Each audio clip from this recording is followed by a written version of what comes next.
जय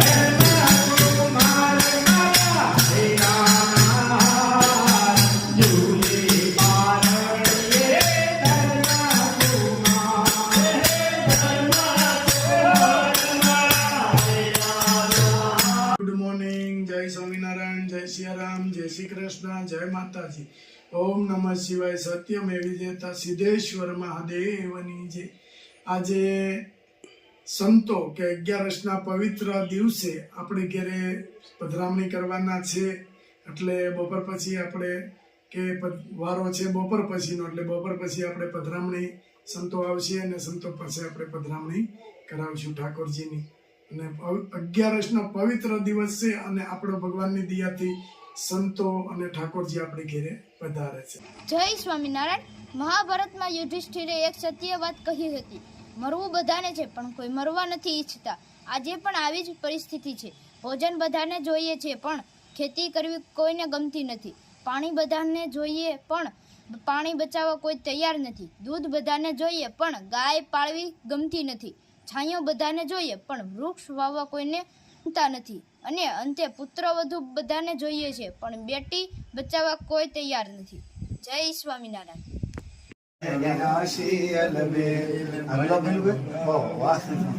જય સુંદર છોગા વાળો છે મીણા ભરી રે નટવર સુંદર શ્રી વાસુદેવ વિમલામૃતધામ વાસમ નારાયણમ નરકતારણનામધેયમ શ્યામં સિતં દ્વિભુજમેવ ચતુર્ભુજં ચ त्वं भक्तिधर्मतनयं शरणं प्रपद्ये। आत्मत्र निजभक्तिमतां नराणाम् एकान्तधर्ममखिलं परिशीलयन्तम्। जय अक्षर पुरुषोत्तम अक्षर पुरुषोत्तम जय अक्षर पुरुषोत्तम जय दर्शन सर्वोत्तम जय स्वामिनारायण।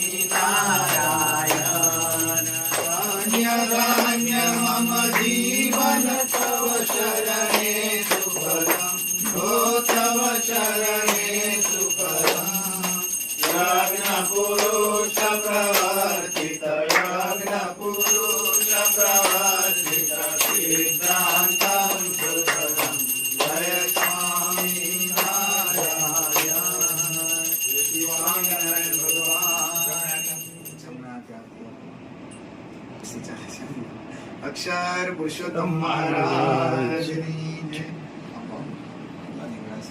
हाथ દીવડાની આરતી છે। બેસો ખુરશી સત્સંગની સેવા કરો, મહેન્દ્રભાઈની સેવા કરી શકો, એ બાપાની આજ્ઞા છે। તમે અનંતનું પુણ્ય બાપા આવશે, તમે જે ગયા છે સામે આપણે ડાયરેક્ટ ઉપર થઈ છે, તમે દયાની સારી સેવા કરો છો, એ લોકોનું પણ ખૂબ સારું થયું છે। બાપા પણ આપણા પર રાજી થશે।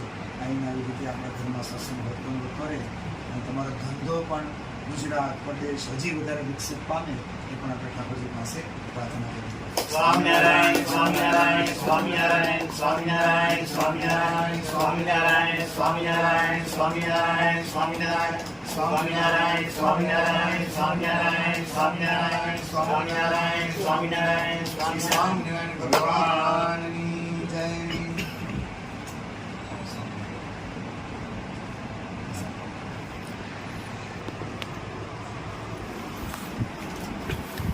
अक्षर पुरुषोत्तम महाराजनी जय। योगीजी महाराजनी जय। प्रमुख स्वामी महाराजनी महंत स्वामी महाराजनी जय। બંને ખૂબ પ્રગતિ કરો, બેના સ્વાસ્થ્ય સારા રહે, નવી નવી બધી પ્રોડક્ટો રિસર્ચ બધું કરતા આમાં વધારે ઊંડા ઉતરવા આગળ ચાલુ થાય। જય સ્વામિનારાયણ। જય સ્વામિનારાયણ। આજે પ્રોગ્રામ કર્યો છે ગપગોટાનો, મહેમાન આવ્યા સુરત થી એટલે જો જય સ્વામિનારાયણ। બેન આવ્યા પછી બનાવવું જ પડે ને કેમ? હા હા મંદ કોબી ખમણાય છે હવે એ કેપ્સિકમ કપાઈ ગયું છે, મીઠો લીમડો, ગાજર, બટેટા, મરચાની પેસ્ટ, મરચા ધાણાની, અને કોબી ને આ ચટણી આ માટે ફુદીનાની ચટણી, આ આંબોળિયાની. અરે આંબોળિયાની પણ ચટણી તૈયાર થઈ ગઈ. જો અમારે અહીં કરવાનું જ નહીં, આપણે ભાભી બે શેક ને બદલે જો એક આ રહ્યા ખમણે નળન ને આરામ હો. વેલું બનાવી વેલા ધૂમી દે ને. હા, ગોટાના મસાલાનો વઘાર થાય છે. હા, આદુ ને મરચા, લીમડો મીઠો. બટેટા નાખી દીધા ખમણેલા. પછી એક બધી વસ્તુ નાખવાની શેકવામાં, ધીમા ગેસે ચડવા દેવા. નાખ દેવાની. ગાજર, કોબી, કેપ્સિકમ મિક્સ કરી દેવાનો. હવે ચડી ગયું છે કેમ મસાલો તૈયાર. 50% ચડી જાય ને પછી હા, બહુ નહીં ચડવા દે. કેપ્સિકમ તો મસ્ત લાગે. સેજ ખાવામાં કડક લાગે ને દાઢી ચડે ને સ્વાદ સારો આવે. હવે ચટણી પીસી નાખીએ. ગોટા જો તૈયાર થઈ ગયા છે. હવે ચાલો જમવા. બાળકોને પેલા બેસાડવાના છે. અહીંયા બીજી લોઢી બે એકારે મૂકી દીધી છે. હમણાં ફટાફટ જમવાનું ચાલુ. માળવા બે દીધા છે, બે ત્રણેયને, મોટા ને પછી પેલા બાળકો. કેમ એનું ભૂખ લાગી ને બહુ? પછી મારી મમ્મી બનાવી જ મારે ખાવા સિમકી. પ્રયાગની ભૂખ લાગી ગઈ, ટ્યુશન માંથી આવ્યો. કેમ બન્યા પ્રયાગ ગોટા? સુપર. એનું ગપ ગોટા કેમ બન્યા? સુપર. તાર મમ્મીએ બનાવ્યા છે એમ? કોકી ફાઈ અને ભાભી ને મમ્મી બધા જમવા બેસી ગયા. કેમ ફાઈ કેમ બન્યા? ફાઈ ના પાડતા મારે જમવું જ નથી, તોય બેસી ગયા કે મારે રોટલો ખાવો. તો રોટલો મૂકી દીધો. હા, હા, અમે ઓછા તેલમાં કીધું, ઓછા તેલમાં હોય એટલે નો વાંધો આવે.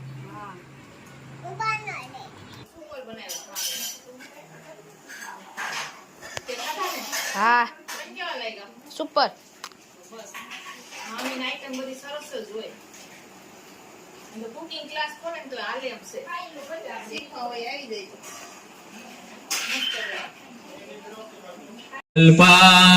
તપતિ તપનો વાતિ વાત સમીન્દ્રે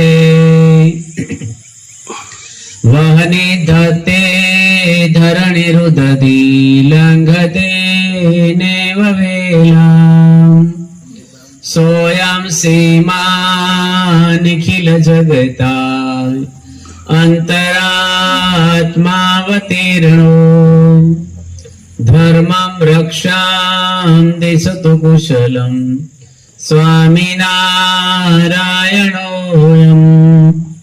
શ્રી સ્વામિનારાયણ ભગવાનની જય. શ્રી અક્ષર પુરુષોત્તમ મહારાજની જય. એ મંગલમય કેવી રીતે બને? તો પૈસાથી નથી બનતું, સગવડથી નથી બનતું, બુદ્ધિથી નથી બનતું, પણ સંસ્કારોથી બને છે.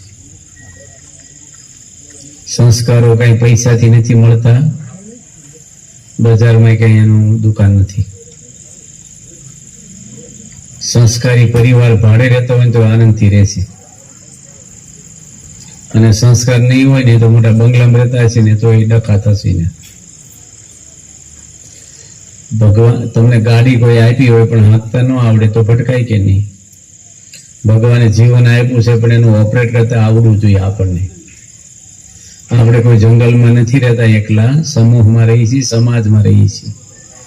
એકલા જીવન પૂરું થાય એવું નથી આપણું.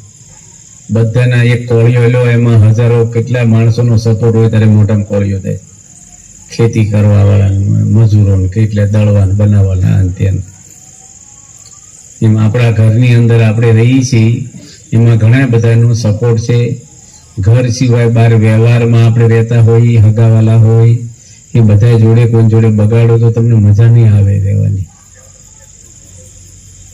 આજે માણસોના મન કેવા છે, જરાય બાંધછોડ કરવા તૈયાર નથી, સહન કરવા તૈયાર નથી.